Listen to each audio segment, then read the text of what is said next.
అలా పరిగెత్తి వెళ్ళిన తర్వాత వెళ్ళేటప్పటికీ ఒక అశీశ్వరుని యొక్క బాలుడికి తగిలింది. అది వాడు చేతిలో కొండుంది, నీళ్లు ముంచుతున్నాడు. ఆ కూజాతో నీళ్లు ముంచుతుంటే ముంచుతుంటే వచ్చింది ధ్వని. ఆ ధ్వనిని ఏనుగ నీళ్లు తాగుతున్నాయని నేను భ్రమపడ్డాను. మరి అడవిలో ఎక్కడ ఉంటాడు మానవుడు ఉండు కదా, ఇది అరణ్యం కదా, ఈ అరణ్యంలో ఎక్కడో ఏనుగ నీళ్లు తాగుతోంది అనే భ్రాంతితో నేను బాణం వేశాను. ఆ బాణం సరాసరి మనిషి తగిలింది. అందుకోసమే అలా పాపం నీళ్లు ముంచుతున్నాడు, ఆ చేతిలోనే ఉంది. ఈ బాణం తగిలిందేమో అలా పాపం ఆపుకుంటున్నాడు, బాధపడుతున్నాడు, గట్టుకు రాలేకపోతున్నాడు. అవతల నాన్నగారి దగ్గరికి వెళ్ళాలి, ఈ నీళ్ళు ఇవ్వాలి పాపం. ఆ కారణం చేత నేను మాత్రం దగ్గరికి వెళ్ళిపోనే ముట్టుకుందామా అంటే శపిస్తాడేమో. ఇప్పుడు మహర్షి గారి కొడుకు కదా, మహర్షి కొడుకునగా వాడికి శపించేటువంటి అధికారాలు ఉంటాయి వాళ్ళకి. అమాంతంగా శపిస్తాడేమో అని భయం లోపల. అందుకోసం అడుగు ముందు పడ్డం లేదు. వాడిని చూసి ఏమీ చేయలేకపోతున్నాను. వాడిని రక్షిద్దాం అనుకుంటున్నాను, రక్షించలేకపోతున్నాను. పోనీ ఆ బాణం తీసి వాడికి ఏదో చికిత్స చేసి రక్షిద్దాం అనుకుంటున్నాను కానీ చేయలేకపోతున్నాను. భయం. అర్హీష్ఠుడు కనుక కొడుకు కుమారుడు కనుక శపిస్తారేమో అని భయం. అందుకోసం చాలా భయపడుతూ అలా ఒక్కడుగే ముందుకేస్తున్నాను. దగ్గరికి వెళ్ళల్లా నేను. నన్ను రాకపోవడాన్ని బాబు నీ రాకపోవడాన్ని చూసి గ్రహించాడు మహానుభావుడు. నాయన, అర్హీష్ఠుని యొక్క కుమారుణ్ణైనప్పటికీ నిన్ను శపించే అధికారం నాకు లేదు, శపించే యోగం కూడా నా విద్యకి లేదు, నాకేమీ లేదు మహాప్రభు. ఆ కారణం చేత రావయ్యా బాబు దగ్గర రా అన్నాడు. దగ్గర రా, నిన్ను శపించే అధికారం నాకు లేదన్నాడు. ఎందుకో తెలుసా, నేను ఒక వైశ్యుడికి ఒక శూద్ర స్త్రీ వల్ల జన్మించాను గనక నన్ను మాత్రం శపించే అధికారం నాకు లేదు. ఆ కారణం చేత విద్య వచ్చినప్పటికీ శపించే అధికారం మాత్రం లేదు. అంటే అధికారం కూడా కలిగినటువంటి విద్య కావాలి అంటే వాళ్ళు ఒక సరైనటువంటి స్థితిలో సరైనటువంటి జాతి వాళ్ళంటే అందుకనే రాజా సత్యంచ ధర్మంచ రాజా కులోతాంకులం రాజా మాతాపితాతేవ రాజా హితకరో నృణాం. మానవుడికి రాజు అంటే ఏమిటో ఎలా ఉంటాడో తెలుసా, రాజా మాతాపితాతేవ రాజా హితకరో నృణాం. మానవ సమాజమునకు హితవును చేకూర్చేవాడుగా ఉండాలి ప్రభు అంటే ఎవడండి? ప్రభు అంటే రాజా మాతాపితాతేవ, వాడే తల్లి వాడే తండ్రి. ప్రభుగారికి మొరబెట్టుకుంటారు, లేక గోర్టు కెడతారే, మరి ప్రభుత్వమే కదండి. మరి ప్రభు గారికి మొరబెట్టుకుంటే రాజా మాతాపితాదేవ రాజా హితకరో నృణాం నిరీక్ష ముహూర్తం తు దరస భరతో గుర్రం ఉటదే రామమాసీయన్నం జటా వల్కలధారణం ఉందిగా. ఆ కారణం చేత ఎప్పుడూ కూడా ప్రభు అనేవాడు ఆ స్థితిలో ఉండవలే.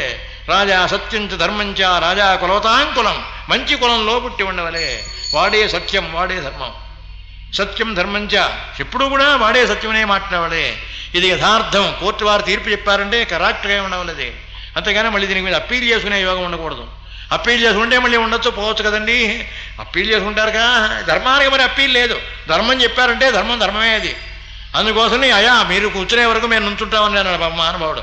ఆ వేళలో రేలంగిగా వెళ్ళండి భీమవరం దగ్గర ఉంది వెంప, వేళ కదా మా ప్రభు వెంప. ఆ వెంపనే గ్రామంలో అందరూ అలా నుంచునేవాళ్ళు అంతే. అంటే ధర్మానికి తిరుగులేని ధర్మం అండి మీరు చెప్పేది. మీరు చెప్పినటువంటి ధర్మానికి తిరుగులేదు, అప్పీల్ లేదు. దానికి ఇంకో కోర్టుకి వెళ్ళి చెప్పుకునే అవకాశమే లేదండి. ఆ కారణం చేసి మిమ్మల్ని గౌరవించడం మా ధర్మం అన్నదంతే. మున్సబు గారు చెప్పిన ప్రకారం అందరూ అనుతున్నారు అంతే. ఆయన చెప్పేశాడు అంతే అంటున్నారు.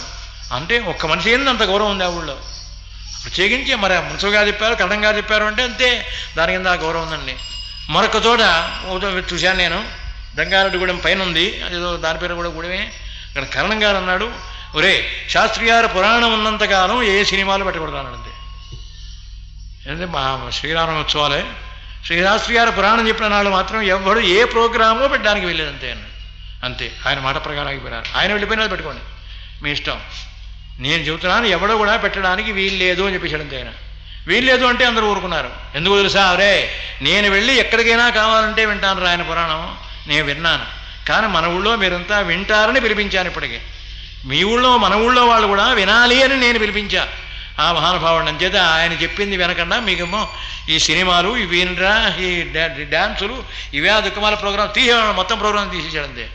మొత్తం ప్రోగ్రామ్స్ అన్నీ కూడా నేను చెప్పినటువంటి 5 రోజులు 6 రోజులు చెప్పాను, ఆ 6 రోజులు తీసేసాడు అంతే. మెదలా మనాన్ని పెట్టుకున్నాడు. అలాగే మనుషులకి గౌరవం ఉంటే అలా ఉంటుంది మహాప్రభు. ఒక మనిషికి ఎందు అంత గౌరవం ఉంటుంది కొన్ని చోట్ల, ధర్మశాస్త్రం అది.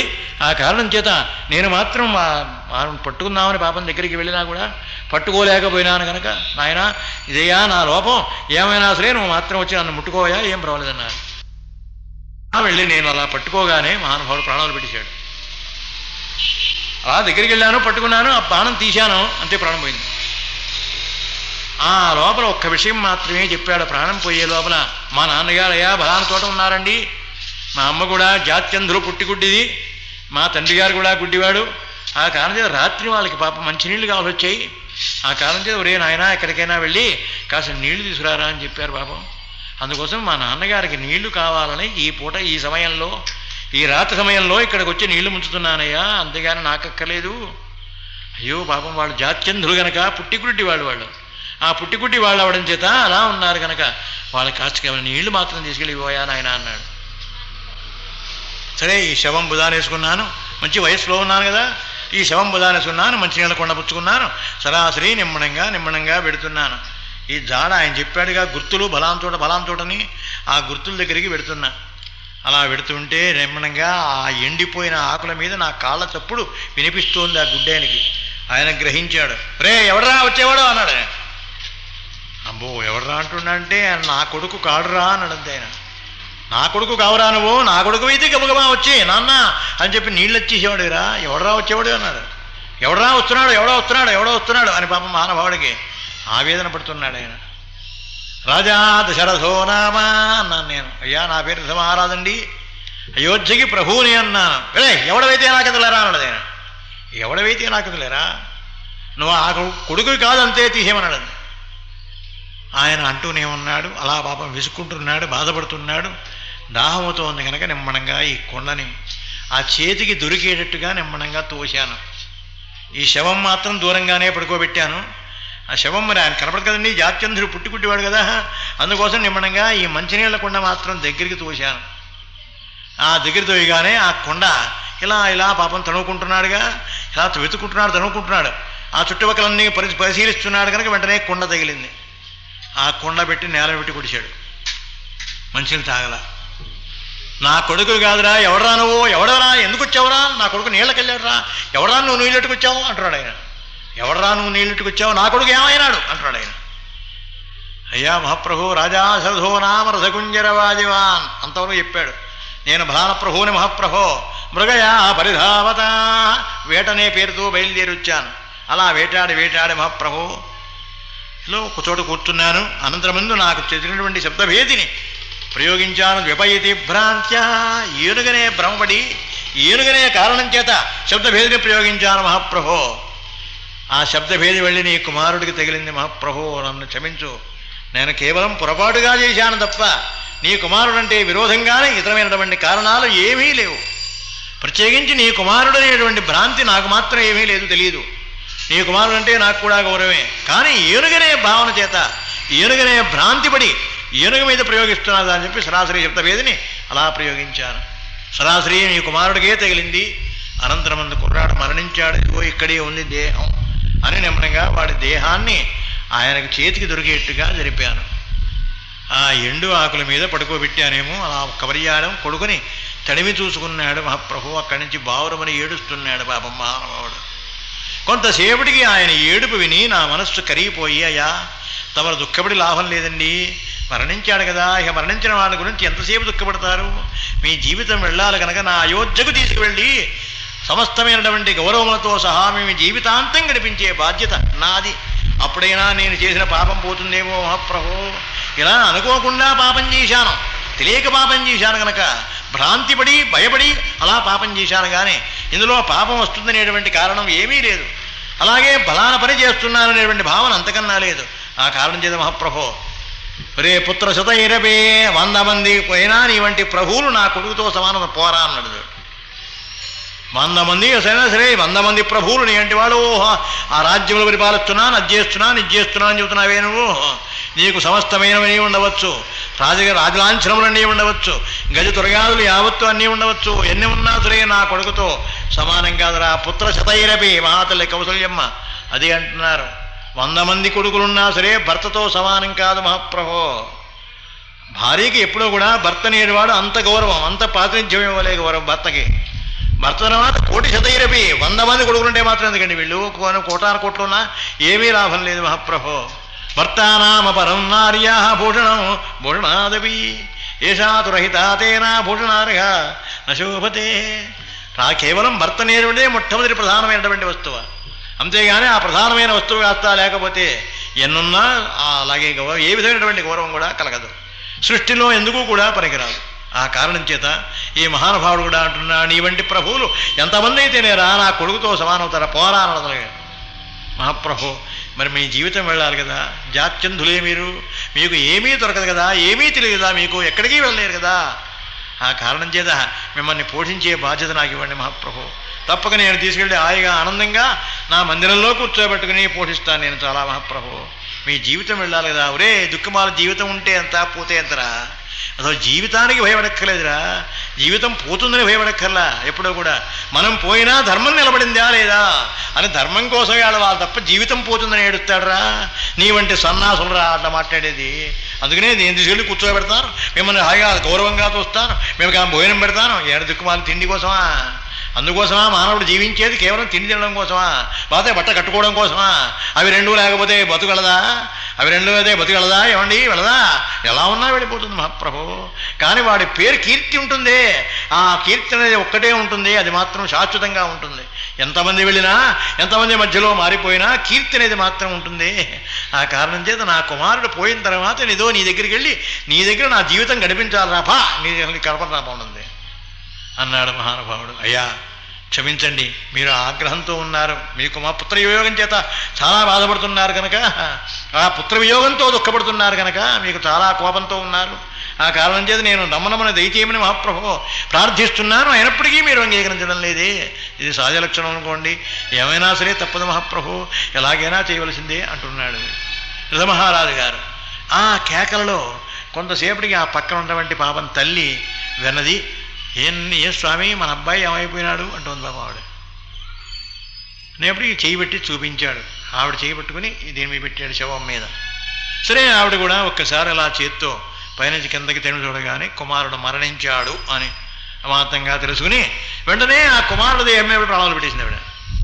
కుమారుడు దేహం మీద పోయి ప్రాణాలు పెట్టేసినంతే. అబ్బా ఇప్పుడు 2 శవాలు చూసారా, ఈ గుడ్డైన బాధ ఎలా ఉందో. చూస్తే భార్య పోయిందప్పుడే, ఈ కుర్రాడు పాపం ఈ కారణంగా ముందే పోయినాడు. పాపం ఇద్దరినీ తనుకుంటూ చూస్తున్నాడు. ఒరే ఇంకెందుకు రానుంచున్నావు, పోరా దౌర్భాగ్యుడా, నేను ఇవాళ నా కుమారుడు పోయిన కారణం చేత పుత్రా పుత్రా అనుకుంటూ ఇలా దుఃఖిస్తున్నాను. అలాగే కుమారుడు లేకుండా నువ్వు కూడా కుమారా కుమారా అని ఏడుస్తూ చస్తావురా పొమ్మన్నాడు. ఆవేళ శపించాడు కౌసల్య. ఆ శపించిన మాట కనుక యథార్థమైతే ఇది యథార్థమా యథార్థమా అని నా మనస్సులో సందేహం. ఎందుకని? ఆ వయస్సులో ఉన్నటువంటి తేడా, ఆ వయస్సులో ఉన్న అర్థం వేరు, ఈ వయస్సులో ఉన్న అర్థం వేరు దానికి. ఆ కారణం చేత ఈ వయస్సులో ఉన్నటువంటి అర్థం ఏమిటి తెలుసా? ఇప్పుడు నేను కుమారుడు లేకుండా మరణిస్తానేమోనని ఇప్పుడు అర్థం. అప్పుడు అర్థం ఏమిటి? కుమారా కుమారా అన్నాడు కనుక ఈ గుడ్డాను కూడా కాసేపు కూసేపు పోతాడు. ఏడు గుడ్డాను ఉంటాడేంటి, వీడు పోతాడు. పోయినప్పటికీ వాడి మాట కనుక యథార్థమే కనుక అయితే నాకు కొడుకులు పుట్టడం ఖాయం. లేకపోతే కుమారా ఎందుకంటాను, దారికి పోయి ఊరికి చచ్చిపోతాంగా, ఊరికే పోతాను తప్ప కుమారా కుమారా అంటూ మరణిస్తామన్నాడు కనుక కుమారులు ఉండడం ఖాయం. నేను బతికుండగా నా కుమారులు ఉంటారు, నాకు యథార్థంగా నా కుమారులు కనిపిస్తారు అనేటువంటి నమ్మకం కలిగిందప్పుడు. కేవలం అది సంతోషం లోపల, పైకి మాత్రం ఏదో ముసలాయన పాపం ఇలా ఇబ్బంది కలిగింది అని ఏదో ఓదారుస్తున్నాను తప్ప లోపల మాత్రం పర్వాలేదులే మనకు కొడుకులు పుడతారు అనమాట, ఎన్నేళ్ళైనా నాకు కొడుకులు పుడతారు ఖాయం అనేటువంటి భావన మాత్రమే అప్పుడు కలిగింది. ఇప్పుడు మాత్రం దానికి వ్యతిరేకమైనటువంటి భావన, దానిలో ఉన్నటువంటి పరమార్థం ఏమిటో ఇప్పుడు నాకు అర్థమవుతుందని చూసావా కౌసల్య. ఇవాళ మాత్రం కుమారా కుమారా అని నావలే మరణిస్తామని చెప్పాడు కనుక మహానుభావుడు. అలా చూడగానే ఇదే ఈ విషయం, ఇలా ఉంటుందా, ఇలా ఉంటుంది, ఇలా ఉంటుంది అనే భావన నాకు కలుగుతోంది అని ఆ మహానుభావుడు అలా చెప్పుకున్నాడు. ఈ విషయం నేను ఎవరికీ చెప్పలేదు, కానీ ఈవేళకి అంత్యస్థితి వస్తుంది కనుక నాకేదో అంత్యకాలం వస్తున్నట్టుగా ఈ గుర్తులన్నీ కూడా, ఈ గోడ మీద గుర్తులు, అలాగే దేని మీద ఉన్నటువంటి పటాలు, ఇవన్నీ కూడా నాకు అంత్యకాలం సమీపించింది అని నాకు జ్ఞాపకం చేస్తున్నాయి. దీన్ని బట్టి నాకు ఇవాళ అంత్యకాలం వచ్చినట్లే భావిస్తున్నాను నేను అన్నాడు పాపం మహానుభావుడు. అంత్యకాలం వచ్చినట్టుగా భావిస్తున్నాను అని అలా విషయమంతా కూడా జాగ్రత్తగా చూస్తున్నాడు. అలా చూస్తూ చూస్తూ చెబుతున్నాడు, అయ్యా కాసేపు క్షమించండి మహాప్రభు, కాసేపు విశ్రమించండి, ఇంకా అర్ధరాత్రి వేళ ఎందుకండి, పోనీ ఆ కథ జరిగింది, అంత మాత్రం చేతి మీ యందు గౌరవం నాకేమీ పోదు, చాలా ఏదో పోతుందేమో, నేనేదో మిమ్మల్ని నేను అటువంటి దౌర్భాగ్యమైన పని చేశాను కౌసల్య అని చెప్తున్నారు మీరు. అంటే మీరు చేసినటువంటి దౌర్భాగ్యమైన పనికి ఏదో నాకు ఏదో అక్కర్లేనటువంటి ఈర్ష్యాసూతులు ఏవో మీ మీద కలుగుతాయని కలగవు ప్రభు. నిజంగా మీకు తెలియక చేశారు, తెలియక అది ఏనుగనే భ్రాంతితో చేశారు తప్ప కేవలం ఏదో బ్రాహ్మణుడు అశిష్టుడే కుర్రాడిని సంహరించాలనే కారణంతో చేయదు కదా. ఆ కారణం చేత ఏదో చేశారు, ఏదో అయిపోయినాయి. ఎప్పుడో 24 ఏళ్ల వయస్సు, అప్పుడు జరిగిన పని 60 సంవత్సరాలు ఎప్పుడు, ఇంకెందుకండి ఆ విషయాలు ఇప్పుడు, ఆ విషయాలు ఎందుకండి ఇంకా ఇప్పుడు అక్కర్లేని విషయాలు మహాప్రభు. ఏమైనా సరే మీ ఎందున్నటువంటి గౌరవం మాత్రం నాకు వినడం కూడా పోదు, మీ ఎందున్నటువంటి గౌరవం నాకు ఎప్పుడూ కూడా పోదు మహాప్రభు. నేను కాపురానికి వచ్చినలాగా చూస్తూనే ఉన్నాను. మీ యొక్క చరిత్ర ఏమిటో, మీ యొక్క జీవితం ఏమిటో, ఎలా ఉంటుందో, ఎలా జీవిస్తారో, ఎలా నడుస్తున్నారో నాకు అన్నీ తెలుసు. అన్ని నాది ఈవేళ కేవలం ఈ కారణం చేత ఆనాడు ఏదో చేశానని ఆ కారణం చేత ఇవాళ మీ ఎందుకు గౌరవం పోతుందా, ఏమైనా సరే పోదు మహాప్రభు అన్నారు. ఆయన కాసేపు విశ్రాంతి తీసుకోండి, కాసేపు పడుకుంటే మహాప్రభు తెల్లవారుతోనే చూడొచ్చు అనుకుంటున్నారు. అలా జాగ్రత్తగా విశ్రాంతి తీసుకోవడానికి ఆ కౌసల్య సుమిత్రులు ఇరువురు కూడా అలా మంచం మీద పడుకోబెట్టారు. తగినటువంటి శైత్యోపచారములు చేస్తున్నారు. అలా వింజామరలు వీస్తూనే ఉన్నారు. ఇలా రకరకములుగా, అంటే ప్రభువులకి వింజామరతో కానీ నిద్రపోవడానికి వీల్లేదు. మరి ఫ్యాన్లు లేవు కదా, దుక్కుమాల ఫ్యాన్లు, అందుకోసం వారికి వింజామర వేసి పడుకోబెట్టేవారు. అలాగే ప్రభువుల దగ్గర కూడా, కోర్టు వారి దగ్గర కూడా వింజామరలు లాగుతూ ఉండేవారు లోగడ. ఏం మరి ఇప్పుడు వింజామర లేదు, ఏం లేదు కదా, ఫ్యాన్ ఒకటి తగిలించేస్తే అయిపోతున్నాయి. ఏమండి దుక్కుమాల గాలి ఏదో వచ్చేస్తే సరిపోయింది. ఆ గాలి ఏమండి అది ఏమన్నా గాలి సృష్టిస్తుందా అంటే, ఆ ఫ్యాన్ గాలి ఏమన్నా సృష్టిస్తుందా కొత్తగా? గాలి వస్తుంది కాదండి, వీడు విడిచిపెట్టిన గాలే వస్తుంది. వీడు ఏదో నోట్లోంచో ఇందులోంచో ముఖంలోంచో దీనిలోంచో పెట్టేదాడే ఆ గాలే తిప్పుతోంది అంతే. ఆ గాలే మళ్ళీ పీలుస్తున్నావు. అందుకని ఏం లేదండి, ఫ్యాన్లో విశేషం ఏముందండి, ఏమైనా వాయువు ఏమైనా పట్టుకొస్తుందా, వాయుదేవుడు ఏమైనా పిలుచుకొస్తుందా ఫ్యాను? అలా రకరకమైన అలా సృష్టి తయారైపోయింది అప్పుడు. అంటే కృత్రిమమైనటువంటి దీనికి మాత్రమే తయారైంది. ఆ కృత్రిమంగా తయారైంది కనుక ఆనాడు వింజామర వేస్తుండేవాడు. ప్రభువుకి వింజామర వేస్తూనే పడుకోబెట్టేవాడు. వాడి పేరు సురటి వేసేవాడి పేరు గుర్తురాలు వస్తుంది. వాడికి వారికి వేరే పేర్లు ఉన్నాయండి. ఆ సురటి అలా వేస్తూ ఉంటారు వాళ్ళు. ఆ సురటి వేస్తూ సమస్తమైనటువంటి ధర్మంలో కూడా మహానుభావులు ప్రభువు గారిని పడుకోబెట్టేటప్పుడు రకరకములుగా భావిస్తూ ఉంటారు. రకరకమైనటువంటి కథలు చెబుతూ ఉంటారు అప్పుడు. అలాగే రావణ బ్రహ్మకు కూడా వదిలేండిగా ఇతరమైనటువంటి కథ ఒకటి ఉంది. సరే మా యుద్ధకాండలో వస్తుందండి, రావణాసురుడి గురించి చెప్పే కథ అప్పుడు వస్తుంది, ఇప్పుడు అక్కర్లేదు. ఓ పరమాత్మ అలా పడుకున్నారు, పాపం నిద్రపోతున్నట్టుగా పరమాత్మ అలా పడుకుని ఉన్నారు. చాలాసేపు విశ్రాంతి తీసుకున్నట్టుగా పాప మహాతల్లి ఉందిగా సుమిత్ర. ఆ సుమిత్ర మాత్రం అలా ఉపచారం చేసే సేవకావృత్తిలో జన్మించింది కనుక ఆ సేవ చేస్తూనే ఉన్నారు. చాలా పొద్దుపోయింది సేవ చేసి చేసి. అనంతరం ముందు ఆయన పడుకున్నాళ్ళే అనుకుని ఆ తల్లి కూడా పడుకున్నారు. అనంతరం ముందు సుమిత్ర కూడా పడుకున్నారు. వారిద్దరూ కూడా నిద్రపోయినారు. ఈయన కూడా పడుకున్నాడు అనుకున్నారు. వీడు మరణించాడు. మంచం మీదే పోయినాడండి, కేవలం మంచం మీద మరణించాడు. వాడికి పోతాను కూడా తెలుసో తెలియదో కానీ వీళ్ళకి మాత్రం ఎవరికీ తెలియదు. ఈ పక్కన ఉన్న వాళ్ళకి ఎవరికీ తెలియదు వీడు పోతాడని. అంతవరకు మామూలుగా బాధపడుతున్నట్టుగా బాధపడ్డాడు. వాళ్ళని రమ్మన్నాడు, వీడమన్నాడు, సుమంత్రతో చెప్పుకుని కాసేపు ఏడ్చాడు, వీళ్ళతో చేశాడు, ప్రజలతో ఏడ్చాడు. ఆ ఏడుమంది ఏడిపోయినా చివరికి సుమిత్రతో ఏడ్చాడు. చెప్పుకుని ఈ కథ అంతా చెప్పుకున్న తర్వాత ఇది ఆఖరి కథ. అనంతరం అందరూ అలా పడుకున్నాడు అంతే. తెల్లవారింది ప్రభువు గారికి నిద్ర లేపడం కోసమే వాళ్ళు వచ్చేసారు మహాప్రభు సుప్రభాతాలు. ఈ సుప్రభాతం అంతా పాడుతూనే ఉన్నారు. సరే కాసేపు పాడారు. ఇంట్లోంచి ఏం కథలు కనపడటం లేదు. పొద్దుపోయిందేమో, పడుకునేటప్పటికీ పాపం రాత్రి పొద్దుపోయిందేమో. చాలా దుఃఖంతో ఉన్నారు కదా రామచంద్రమూర్తి గారు. అరణ్యవాసానికి వెళ్ళారనేటువంటి బాధతో ఉన్నారు కనుక ఒరే మళ్ళీ వద్దాం లేరా అన్నారు. వెళ్ళిపోయినారు పాపం వీళ్ళంతా కూడా. ఈ ప్రభు గారికి జయ అని చెప్పేటువంటి వాళ్ళంతా కూడా వెళ్ళిపోయినారు. మళ్ళీ వచ్చారు. కొంత పొద్దు పోయింది, కొంత పొద్దు ఎక్కిన వాళ్ళు మళ్ళీ వచ్చారు. మళ్ళీ వచ్చి ప్రభు గారికి మళ్ళీ సుప్రభాతం మళ్ళీ మొదలెట్టారు వీళ్ళు. మళ్ళీ సుప్రభాతం మొదలెట్టేప్పటికి కౌసల్య లేచింది. ఏమిటి అప్పుడే సుప్రభాతం, అబ్బా అప్పుడే ఎండెక్కిపోయిందిరా, రాత్రి పడుకున్నాం, ఏదో చాలా నిద్రపోయినాం, అలా అయిపోయింది అనుకున్నారు. నాథా అని కాగవేశారు. నాథగా అంటే భర్త గారేం లేవలేదు. రాత్రి పొద్దుపోయింది కదా, వారికి ఉపచారములు చేసి చాలా దుఃఖంతో ఉన్నారు కనుక కాసేపు పడుకొనిద్దాం మనకెందుకు అనుకున్నారు. ఆ తల్లి కూడా నిత్యమైనటువంటి దైనందిన కార్యక్రమాలు చేసుకుంటున్నారు. సుమిత్ర కౌసల్య కూడా దైనందిన కార్యక్రమాలు చేసుకుంటున్నారు. ఎంతసేపటికి లేవలేదు. దృష్ట్వా స్పృష్ట్వా పార్థివం, కొంతసేపటికి చూశారు. అనంతరం ముందు స్పృశించారు. యాగతి సర్వభూతానాం తాంగతిం దశరథోగత. యాగది సర్వభూతానాం, సమస్తమైన జీవకోటి కూడా ఆఖరికి ఎక్కడికి చేరిపోతుందో అదే పరమేశ్వరుడికి శ్మశానంలో ఉంటాడంటారే, శ్మశానంలో ఉంటాడా? సమస్తమైన జీవులు ఎక్కడికి వెడతాయో అక్కడికి వెడతాడు ఆయన, అక్కడ ఉంటాడు. అది పరమార్థం. దానిలో సమస్తమైన జీవకోటికి అధిపతి ఈశ్వరుడు, సమస్త జీవకోటికి అంత్య సమయం అక్కడికే చేరవలసిందే. అందుకనే ఎవడెక్కడ పోయినా శ్మశానానికి వేసిపోతారు, అంతేగాని వాడి ఇంట్లో పెట్టుకోరు. కోటీశ్వరుడు పోయినా సరే అక్కడికి వేసిపోతుంది. వాడి ఇంట్లో ఎన్ని భోగాలున్నా సరే, 6 అంతస్తుల మేడ మీద ఉన్నా సరే దింపే కిందకి తోసే ఇక వెళ్ళిపోతాడు, అక్కడికి వెళ్ళిపోతుందే. అంటే ప్రత్యేకించి ఆ స్థలాన్ని నిర్ణయించారు దానికోసమని. ఆ పరమేశ్వరుడు ఉండేటువంటి చోటది.